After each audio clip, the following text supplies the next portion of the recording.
Alors, on poursuit ce matin dans le survol des livres de la Bible avec le deuxième livre de Samuel. Le premier livre nous a fait passer de la période des juges à celle des rois. Saül a été le premier roi, un très mauvais roi, alors que David a été le deuxième roi, un très bon roi, décrit comme un roi selon le cœur de Dieu. Et 2 Samuel s'ouvre avec le rappel de la mort de Saül, comme pour nous dire qu'on passe à une autre étape. Malgré le fait que Saül avait poursuivi David durant longtemps en espérant le tuer, jamais David n'a répliqué. Et même qu'à 2 reprises, David avait Saül dans sa main, donc David pouvait tuer Saül, mais il ne l'a jamais fait. La raison, c'est que David se disait que c'est le Seigneur qui avait placé Saül sur le trône.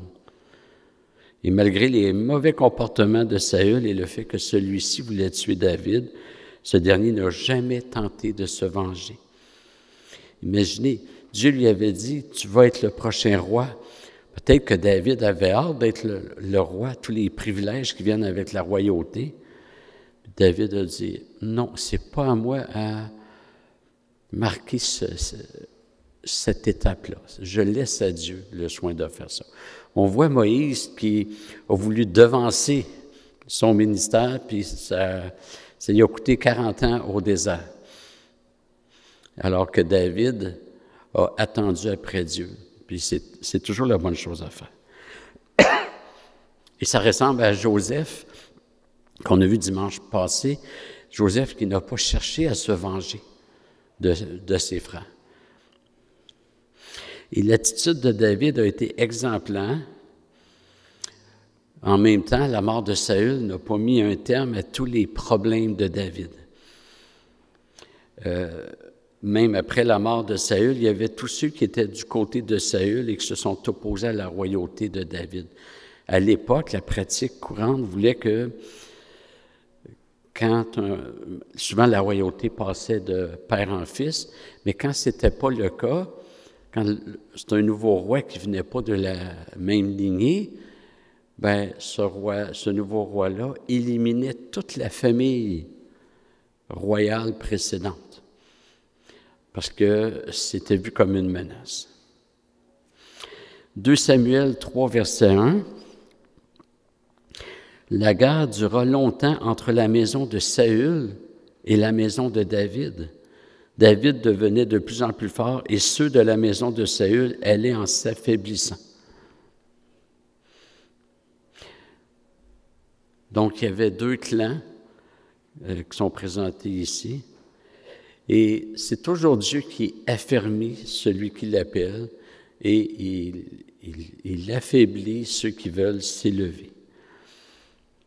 Et le livre de 2 Samuel porte entièrement sur David, même si on rappelle qu'il y a la famille de Saül qui est encore là, c'est uniquement parce que c'est en lien encore avec David.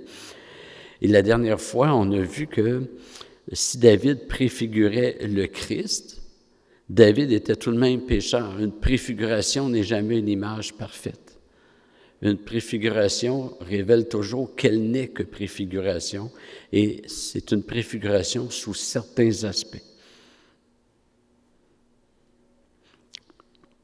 Et David avait reçu des promesses, mais pas à titre personnel. Mais c'est en les adressant à David, en fait, Dieu se sert de David pour les adresser à son fils, Jésus-Christ. Et on voit ça dans les actes. C'est comme ça que je pense que c'est Pierre qui dans une prédication, sa deuxième, dit cela, que David a dit tu ne m'abandonneras pas dans le séjour des morts. Puis Pierre dit, bien, son tombeau est encore parmi nous, le tombeau de David. Autrement dit, Dieu l'a abandonné dans le séjour des morts. Pierre ajoute, David ne disait pas cela de lui-même, mais il a prophétisé la résurrection du Christ.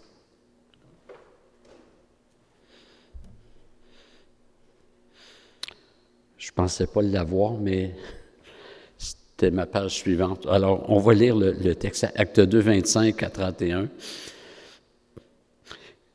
Car David a dit de lui, « Je voyais constamment le Seigneur devant moi parce qu'il est à ma droite, afin que je ne sois pas ébranlé.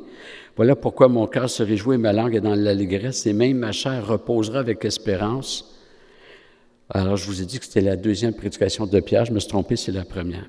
« Car tu n'abandonneras pas mon âme dans le séjour des morts, et tu ne laisseras pas ton sein voir la corruption.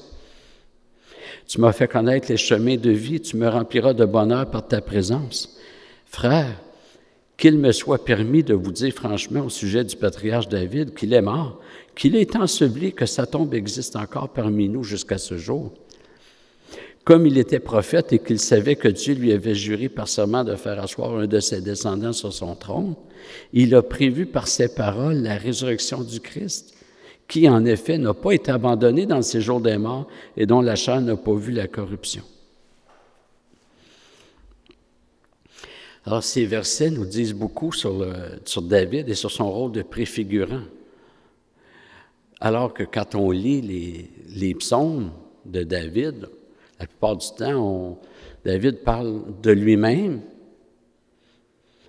mais Pierre dit non, David ne parlait pas pour lui-même, il parlait pour Jésus-Christ. Excusez-moi.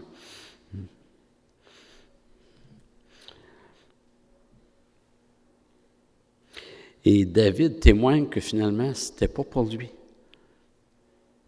Versets 27 et 29, « Car tu n'abandonneras pas mon âme dans le séjour des morts et tu ne laisseras pas ton sein voir la corruption. » Et verset 29, « Frère, qu'il me soit permis de vous dire franchement au sujet du patriarche David qu'il est mort, qu'il a été enseveli et que sa tombe existe encore parmi nous jusqu'à ce jour. » La présence de la tombe démontre que ce n'était pas pour lui. Mais David n'est pas perdant parce qu'il a cru au Messie à venir. Et lui aussi, comme nous tous qui sommes chrétiens, quand on va ressusciter, on ne sera plus dans la corruption.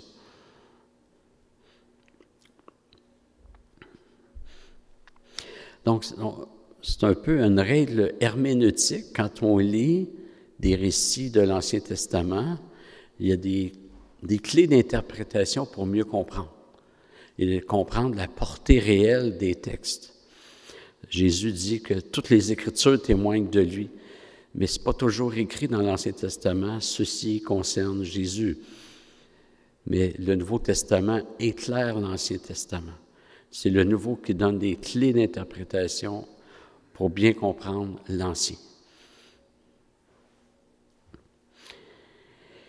David est l'un des personnages de la Bible qui est le plus transparent, à mon avis. D'abord, il a écrit à peu près la moitié des psaumes, et à travers ces psaumes, David met ses états d'âme. David a écrit ça, sachant que ça allait être chanté par le peuple. Je ne connais pas grand personne qui écrirait toutes ses luttes, ses états d'âme, etc., ses confessions, dans un journal public. Mais David a fait cela. Il a confessé son péché, il a parlé de ses craintes, il a vraiment répandu son âme, ce qui fait que, pour nous, c'est facile de s'identifier à David parce qu'il ne joue pas un jeu. Je ne dis pas que les autres personnages bibliques jouent un jeu, mais on voit rarement leurs états d'âme. David, c'est celui qui les a le plus exprimés. Alors, on va voir la vie de David sous 3 aspects. D'abord, les bénédictions. Deuxièmement, le péché de David. Et troisièmement, la repentance de David. À la fin de sa vie, David a dit ceci, en 2 Samuel 23, versets 3 et 4. « Le Dieu d'Israël a parlé, le rocher d'Israël m'a dit, « Celui qui domine sur les humains est juste, celui qui domine dans la crainte de Dieu est pareil à la lumière du matin quand le soleil se lève, par un matin sans nuages, par son éclair et par la pluie, la verdure sort de terre. » Ce qu'on vient de lire fait partie des dernières paroles de David. David a régné sur Israël pendant 40 ans et il fait un bilan de son règne. David savait très bien qu'il était pécheur, mais il a quand même pu dire que celui qui règne parmi les hommes avec justice dans la crainte de l'Éternel est pareil à la lumière du matin quand le soleil brille et que la matinée est sans nuage. Ses rayons après la pluie font sortir de terre la verdure. David est un poète, on le voit bien, mais ce qu'il dit est très intéressant. Celui qui règne avec justice, celui qui utilise l'autorité que le Seigneur lui donne pour appliquer la loi de Dieu, mais celui qui règne dans la crainte de Dieu et non pas dans la tyrannie. David est en contraste avec Saül, qui lui a régné, mais pas selon Dieu. Il s'est pris lui-même pour Dieu. Il voulait tuer ceux que le Seigneur appelait à des postes d'autorité, comme Samuel et David. À l'inverse, David a régné avec justice, avec humilité. Déjà qu'un homme écrive ses états d'âme, c'est une chose, qu'il les écrive pour les publier, mais quand c'est le roi, dans notre société, plus la personne est en autorité, plus elle doit se montrer forte, puis presque une carapace.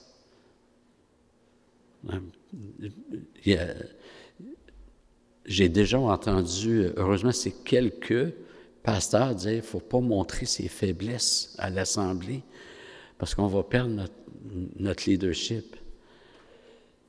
C'est pas une bonne idée.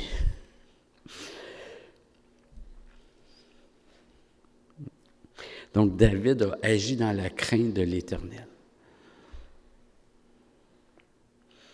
Et l'épisode le plus fort, ou les épisodes, parce qu'il y en a eu deux, comme j'ai mentionné, c'est quand David pouvait tuer Saül.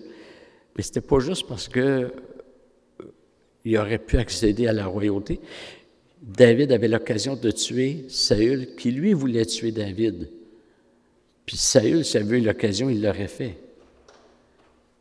David a dit non, je ne fais pas cela. Un homme de justice.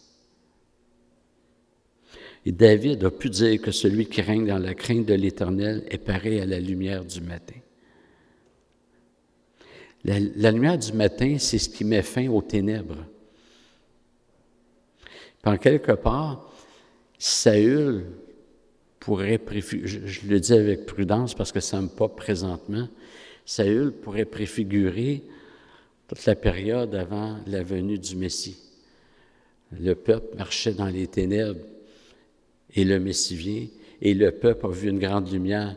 Donc, le passage de Saül à David pourrait être annonciateur, très bien être annonciateur du passage de l'Ancienne Alliance à la Nouvelle Alliance. La lumière du matin, ça fait découvrir la beauté de la nature et tout s'éveille lorsque la lumière du matin brille. Et le point culminant de cette image, c'est le Christ qui est appelé l'étoile du matin. Pas le soleil en plein midi, où c'est là qu'il est le plus brillant, quoique ça serait vrai, mais l'étoile du matin, c'est celle qui met fin aux ténèbres. Et en appliquant la loi de Dieu, en exerçant la royauté selon la justice, David a reflété le règne messianique, un règne d'équité et de justice.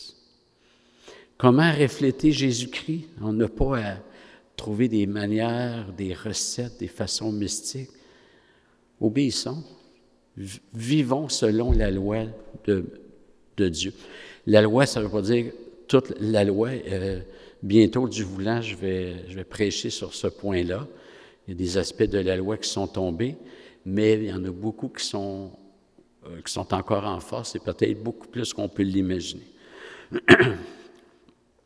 Et David a vu combien Dieu bénit la soumission à sa loi.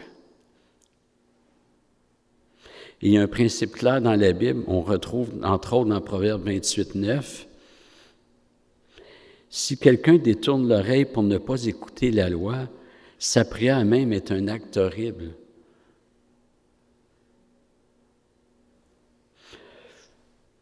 je vais me permettre bien humblement de nuancer. En fait, peut-être que la seule prière qui n'est pas horrible, c'est une prière de repentance ici. De se repentir de ne pas avoir écouté la loi. Mais sinon, ne pensons pas vivre dans la désobéissance tout en pensant que je demande à Dieu ci puis ça, puis Dieu m'écoute.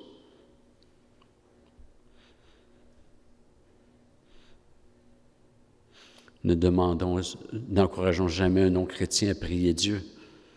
Il ne peut pas, il n'a pas accès à Dieu. C'est lui donner l'impression qu'il aurait accès à Dieu sans passer par Jésus-Christ. Zacharie 7,13.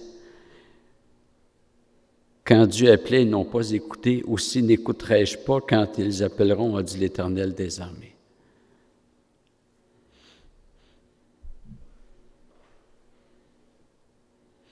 Il y a des gens qui rejettent systématiquement la parole de Dieu, mais quand ça va mal, ils lui demandent sa protection.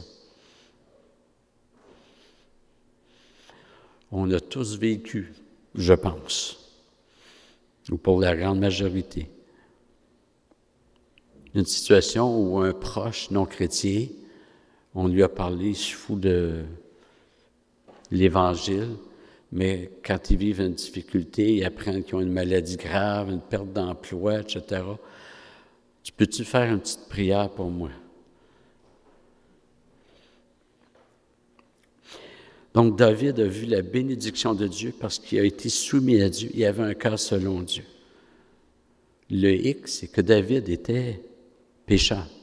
Et c'est notre deuxième point. Il a commis des péchés et parmi ceux-là, des péchés très graves. Nous considérerons 2 moments sombres de sa vie, lorsqu'il est allé vers Bathsheba et lorsqu'il a fait le recensement du peuple.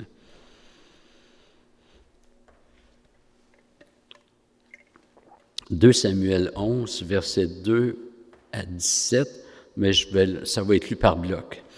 D'abord, les versets 2 à 5 qui présentent le péché sexuel de David. Un soir, David se leva de sa couche ou de son lit, et comme il se promenait sur le toit de la maison royale, du toit, il aperçut une femme qui se baignait et qui était très belle. David envoya prendre des informations sur cette femme. On lui dit, c'est Bathsheba, fille d'Éliam, femme d'Uri le Hittite. On informe qu'elle est mariée ici, femme d'Uri. David envoya des messagers pour la chercher. Elle vint vers lui et il coucha avec elle alors qu'elle se purifiait justement de son impureté. Or, la loi demandait de ne pas avoir de relation lorsque la femme était dans son impureté. Surtout hors la loi parce qu'elle était mariée. Elle retourna dans sa maison. Cette femme devint enceinte et envoya dire à David, « Je suis enceinte. » En passant, jamais David, dans sa repentance, a dit « Oui, j'ai manqué, mais elle aussi, elle a manqué.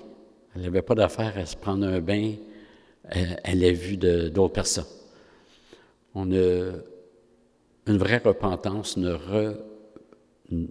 rejette pas sur d'autres, même pas une partie du blanc. David commet un péché sexuel, mais ce péché constituait également un vol. On n'a pas idée comment les commandements sont imbriqués. Puis, dans un péché, ça fait ressortir davantage la transgression face à un commandement précis, mais les autres commandements sont aussi atteints. Ici, le « tu ne commettras pas d'adultère » touche aussi à « tu ne voleras pas ». Comment on peut dire que c'est un vol? Mais quand Nathan, le prophète, va trouver David pour révéler son péché, parce que David s'était endurci, Nathan lui donne une parabole. Il compare, il dit, imagine qu'un homme a beaucoup de brebis, puis qu'il va voler la seule brebis de son voisin. Il va voler. Donc, c'est un vol. Puis là, David, il dit, cet homme mérite la mort. Nathan lui dit, tuez cet homme. Versets 6 à 13. Alors David envoya dire à Joab, envoie-moi Uri le Hittite. Et Joab envoya Uri à David. Uri se rendit auprès de David, qui l'interrogea sur l'état de Joab, sur l'état du peuple et sur l'état de la guerre. David fait semblant ici qu'il a fait venir Uri pour prendre des nouvelles, mais son but, ce n'était pas ça. Puis David dit à Uri, « Descends dans ta maison et lave tes pieds. » Uri sortit de la maison royale et il fut suivi d'un présent du roi. Mais Uri se coucha à la porte de la maison royale avec tous les serviteurs de son Seigneur et il ne descendit pas dans sa maison. On le rapporta à David en lui disant, « Uri n'est pas descendu dans sa maison. » Alors David dit à Uri, « N'arrives-tu pas de voyage? Pourquoi n'es-tu pas descendu dans ta maison? » Uri répondit à David, « L'arche ainsi qu'Israël et Juda habitent sous des huttes. Mon seigneur Joab et les serviteurs campent en rase campagne, c'est-à-dire qu'ils sont au front à la guerre. Et moi, j'entrerai dans ma maison pour manger et boire et pour coucher avec ma femme. Aussi vrai que tu es vivant aussi vrai que tu es vivant toi-même, je ne ferai pas une chose pareille. » David dit à Uri, « Reste ici encore aujourd'hui et demain je te renverrai. » Uri resta à Jérusalem ce jour-là et le lendemain. David l'invita à manger et à boire en sa présence et il l'enivra. Le soir, Uri sortit pour se mettre sous sa couche avec les serviteurs de son Seigneur, mais il ne descendit pas dans sa maison. Un péché ne vient jamais seul, ça se tient en gang, ça. David a couché avec Bathsheba. Il a utilisé son autorité donnée par Dieu pour commettre son péché. Il a demandé à un soldat d'aller chercher Bathsheba. Il a demandé à quelqu'un d'autre. David pouvait commander en fonction de l'office royal que Dieu lui avait donné. Il a utilisé ça pour magouiller. Il a amené Uri. Il a voulu que la grossesse de Bathsheba passe sur le dos d'Uri. Première nuit, ça n'a pas marché. Uri montre une belle intégrité. David dit, je vais l'enivrer, ça va marcher. L'ivrognerie est un péché. Versets 14 à 17.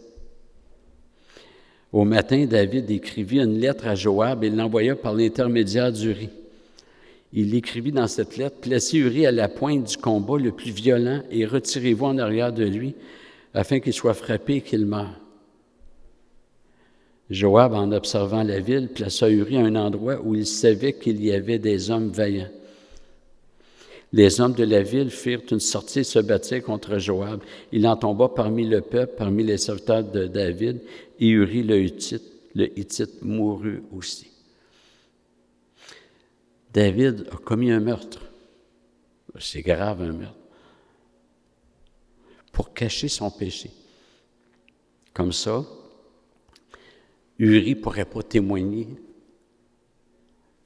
que l'enfant n'est pas de lui. Et David a été prêt à affaiblir son armée pour cacher son péché.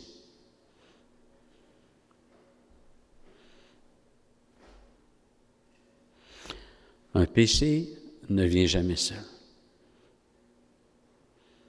à moins qu'on le confesse immédiatement, qu'on s'en débarrasse. Mais si on ne fait pas ça, on va tomber dans le mensonge, dans la dissimulation.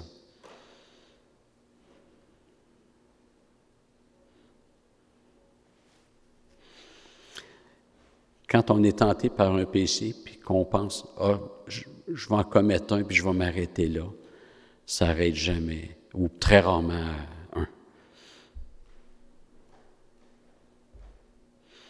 La mère qui interdit à ses enfants de manger le dernier biscuit.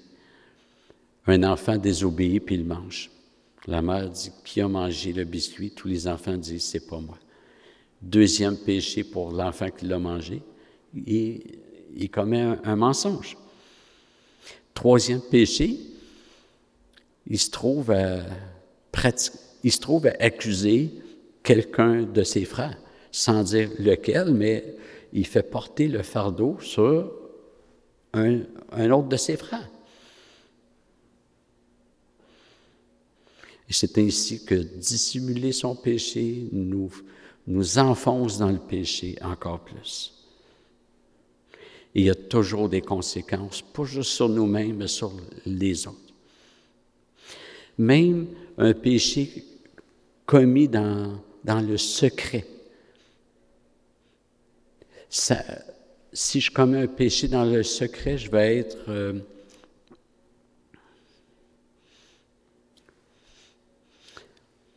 je ne sais pas si je peux le dire ainsi, moins en forme spirituelle, je vais être affaibli. Et je ne suis pas en train de faire le maximum pour mes frères et sœurs. Je ne serai pas le même pour mes frères et sœurs. Un péché affecte toujours plus que la personne qui le commet. Et il y a des conséquences au péché.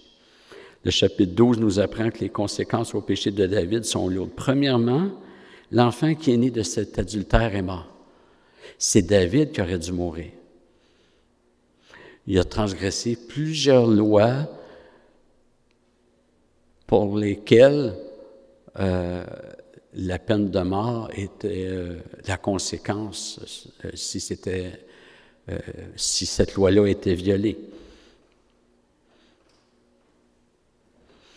Et il est possible, peut-être même probable, que la mort de cet enfant annonce la mort du Messie. C'est le fils de David qui est mort à sa place. Deuxième conséquence, le Seigneur annonce que le malheur sortira de sa maison contre David. Et oui, David a vu des fils vouloir le détrôner. Troisièmement, le Seigneur annonce à David que l'épée ne s'éloignera pas de sa maison. David n'a pas pu assurer la paix à son peuple. Son règne a été marqué par la guerre. Et c'est la raison pour laquelle Dieu n'a pas voulu que David construise le temple, parce que son règne a été un règne de sang. Et quatrièmement, le fils de David a couché avec sa nièce. David a été un mauvais exemple.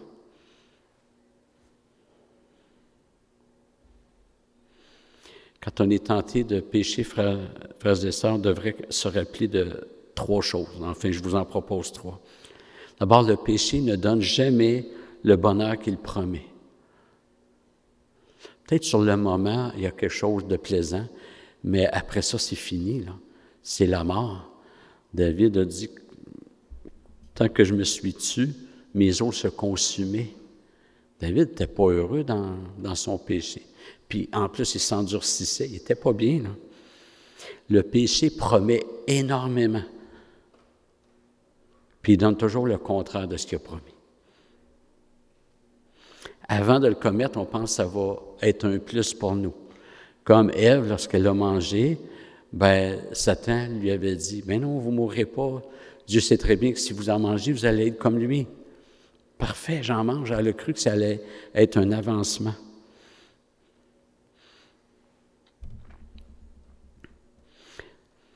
Deuxièmement, le péché est toujours une offense à Dieu. Le péché se définit toujours par rapport à la loi de Dieu.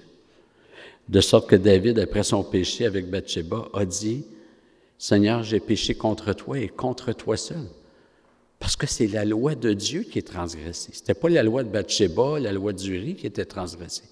C'était la loi de Dieu. Dans ce sens-là, notre péché est d'abord face à Dieu. Même si c'est commis contre une personne, c'est toujours par rapport à Dieu. Et troisièmement, le péché a toujours des conséquences dans nos vies puis dans notre entourage.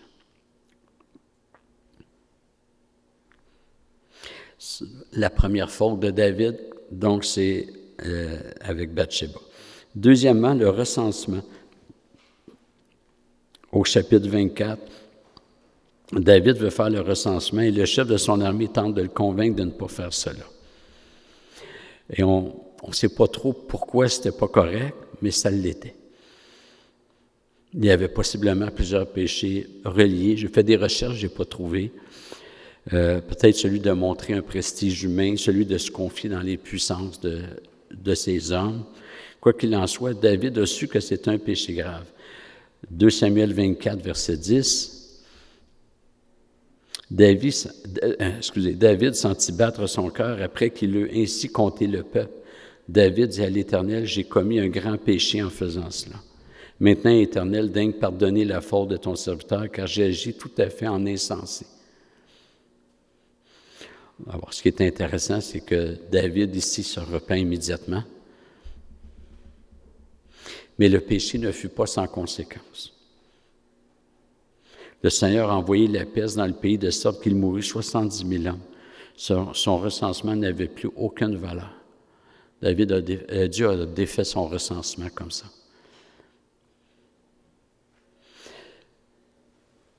Notre Dieu, et on l'a vu en ouverture, est un Dieu gracieux, incroyablement gracieux. Il y a peut-être le danger de penser que dès qu'on se repent, il n'y a plus aucune conséquence à nos péchés. C'est pas nécessairement vrai. Il arrive que Dieu laisse des conséquences sur notre péché, face à notre péché, pour qu'on apprenne peut-être, pour servir d'avertissement, il y a ses raisons, mais ne pensons pas que la grâce supprime toutes les conséquences. Mais Dieu va les faire tourner en notre faveur, même ces conséquences-là, parce que tout concourt au bien de ceux qui aiment Dieu. Mais il va y avoir des conséquences. Le chrétien, une personne qui se convertit à 15 ans, mais qui est paresseux, puis qui n'étudie pas, puis qui ne se prépare pas pour le futur, bien, quand il va arriver à l'âge adulte, bien, peut-être qu'il va avoir un emploi moins payant, peut-être qu'il pourra moins choisir par rapport à d'autres. Même s'il a fait un péché pendant qu'il était chrétien puis qu'il s'en est repenti, ça ne supprime pas les conséquences. Dieu peut supprimer la conséquence ou peut faire en sorte qu'il n'y a pas de conséquences fâcheuses, mais il peut avoir des conséquences. Et le troisième point, donc les bénédictions, les péchés, et troisième point, c'est la repentance. Après le péché, la repentance de David. Et encore une fois, David est probablement le personnage qui met le plus de mots sur sa repentance, sur ses confessions. Et on va relire la fin du verset 10 de 2 Samuel 24. David dit à l'Éternel, « J'ai commis un grand péché en faisant cela.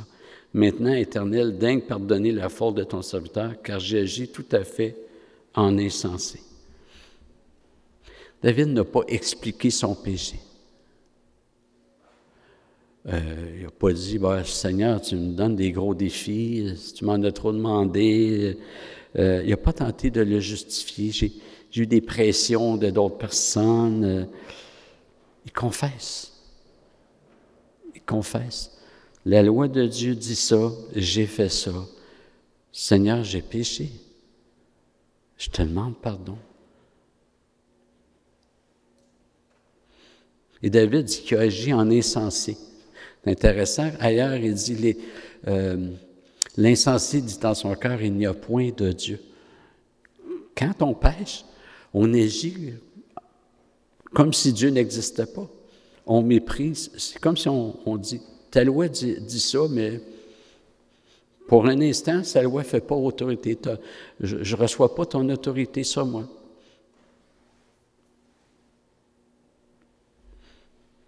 Psaume 51, versets 1 à 9. Au chef de chœur, psaume de David, lorsque le prophète Nathan vint à lui, après que David fut allé vers Bathsheba. Ô Dieu, fais-moi grâce selon ta bienveillance, selon ta grande compassion. Efface mes crimes. Lave-moi complètement de ma faute et purifie-moi de mon péché. Car je reconnais mes crimes et mon péché constamment devant moi. J'ai péché contre toi seul. Et j'ai fait le mal à tes yeux, en sorte que tu seras juste dans ta sentence, sans reproche dans ton jugement. Voici, je suis né dans la faute et ma mère m'a conçu dans le péché.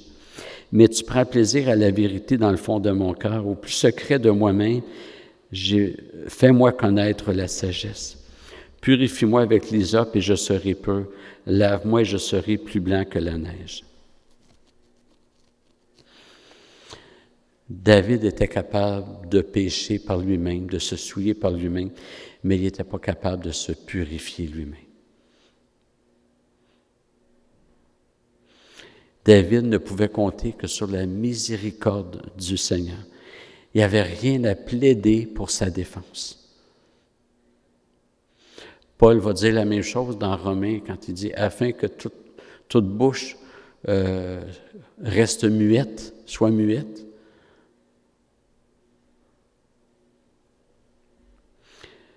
Et en justice, lorsqu'on présente les preuves incriminantes à l'accusé, ben c'est préférable qu'il plaide coupable.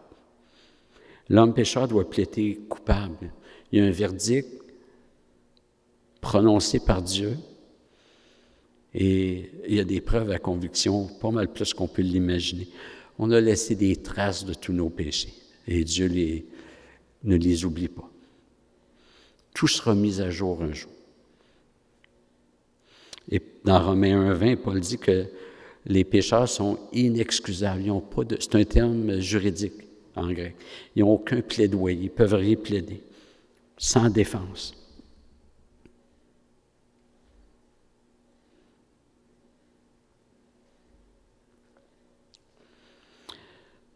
Et tenter de justifier son péché, d'abord, c'est impossible. On tombe dans le mensonge.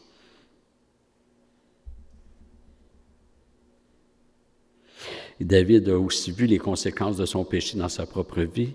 J'en ai parlé. On a vu des conséquences que je dirais hors de lui, la mort de son fils. Hein? Son fils qui, je dirais, à vue humaine, avait droit à une vie normale. Puis il n'a pas vécu. Mais il y a la conséquence aussi en David. Psaume 32, versets 3 à 5. « Tant que je me suis tu, mes os se consumaient, je gémissais toute la journée. Car nuit et jour, ta main pesait sur moi. » Ça, c'est la bonne nouvelle. La main de Dieu pèse sur le pécheur. Quand on est enfant de Dieu et on pêche, Dieu fait peser sa main, il travaille notre conscience. On l'a vu avec les frères de Joseph. David continue, « Ma vigueur n'était plus que sécheresse comme celle de l'été. Je t'ai fait connaître mon péché, je n'ai pas couvert ma faute.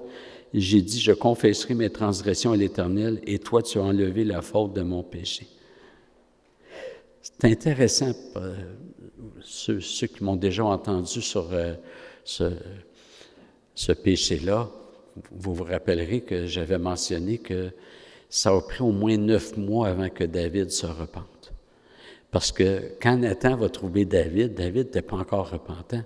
Puis Nathan ne lui dit pas « le fils qui va naître va mourir ». Il dit « le fils qui t'est né ». Le fils était déjà né. Donc, c'est 9 mois. 9 mois où ses os se consumaient, où il gémissait toute la journée. 9 mois où nuit et jour la main de Dieu pesait sur lui.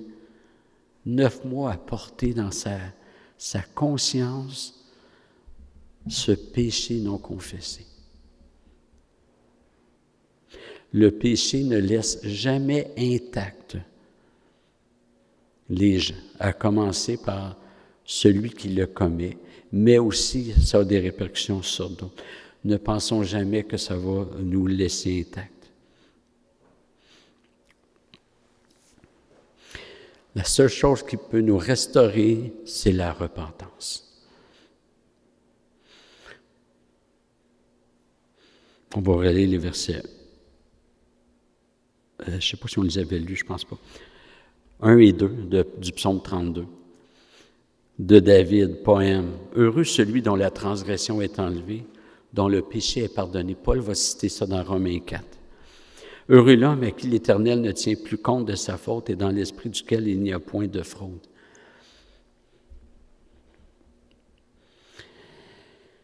Le Seigneur ne nous laisse pas dans ce gémissement de l'âme quand il nous amène à la repentance. Et après, on goûte à l'épanouissement, la joie d'être pardonné.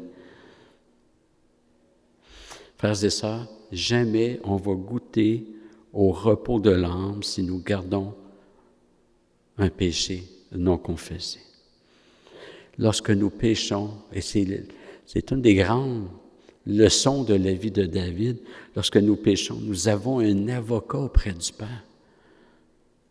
C'est pas tout le monde qui a un avocat auprès du Père, il y a juste les chrétiens. Nous avons un avocat auprès du Père. Il intercède pour nous. Pour nous, c'est en notre faveur. Il plaide pour nous. Il a tout payé. Il a déjà pris la punition de nos fautes. Celles que nous avons commises et celles que nous commettrons malheureusement. La délivrance ne se trouve pas dans la loi de Dieu. Par contre, cette loi est nécessaire pour notre délivrance. Elle met le doigt sur notre péché. La loi de Dieu met le doigt sur notre péché. Elle est un pédagogue pour nous conduire à Christ. Et c'est pas juste pour notre conversion que ça nous conduit à Christ, puis maintenant que c'est fait, j'ai plus besoin de la loi. La loi demeure. Paul l'utilise dans Romains 13 pour les chrétiens. Dans Éphésiens 4 à 6, il va faire allusion aux 10 commandements, mais dans le cas du commandement de ne pas voler puis d'honorer ses parents, il fait plus que faire allusion, il les cite. Et à chaque fois qu'on pêche, ça nous rappelle, il faut revenir à Jésus-Christ, qui accueille toujours le pécheur repentant. La délivrance ne réside pas dans notre confession. La délivrance réside dans la compassion de Dieu. Parce qu'à la limite, on a peut-être déjà entendu quelqu'un dire à l'autre « je te pardonne », puis l'autre dit « regarde, c'est trop gros, je ne te pardonnerai pas ». Ça n'a pas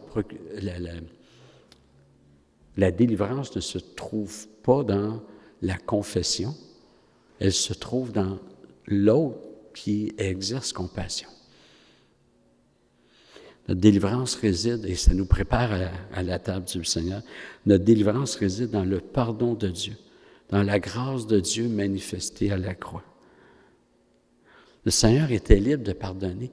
David a été pardonné sur la base du sacrifice de Jésus-Christ aussi. Parce qu'il n'y a pas de... Dans Hébreux 9,15, ça en parle clairement. Il y a un autre texte aussi pour ça, je pense que c'est Romains 3,25, je ne suis pas certain, qui montre que Dieu a, par le sacrifice de Jésus-Christ, a expié les péchés commis par ceux qui étaient sous l'Ancienne Alliance. Ceux qui étaient appelés et qui étaient sous l'Ancienne Alliance. C'est par grâce que Dieu nous pardonne. Il n'est pas obligé. Maintenant, comment le Seigneur a-t-il pu dire que David était ou avait un cœur selon Dieu alors qu'il a commis des péchés aussi graves? La réponse est qu'avoir un cœur selon Dieu, c'est avoir un cœur capable de s'humilier, de confesser ses péchés. David a dit aussi, si Dieu avait trouvé de la fraude en moi, il ne m'aurait pas pardonné. La fraude, c'est pas être sans péché. La fraude, c'est plutôt ne pas avoir de fraude ne signifie pas être sans péché. Ne pas avoir de fraude, c'est ne pas faire passer son cœur méchant pour un bon cœur. Je l'avoue. Je ne fais pas une fausse déclaration. Ça, c'est la fraude. Je déclare que je suis pécheur.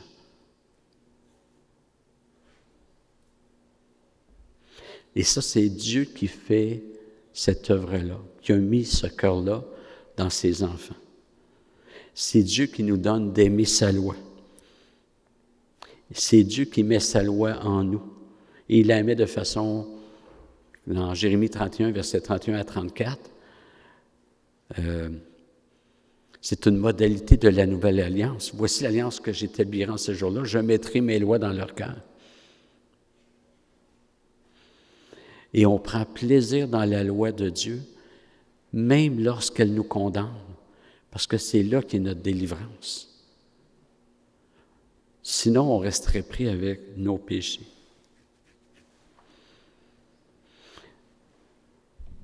Qu'on puisse, comme David, confesser, demander à Dieu qu'il nous purifie de nos péchés, qu'on puisse rendre grâce au Seigneur pour l'œuvre de Jésus-Christ qui nous purifie de tout péché.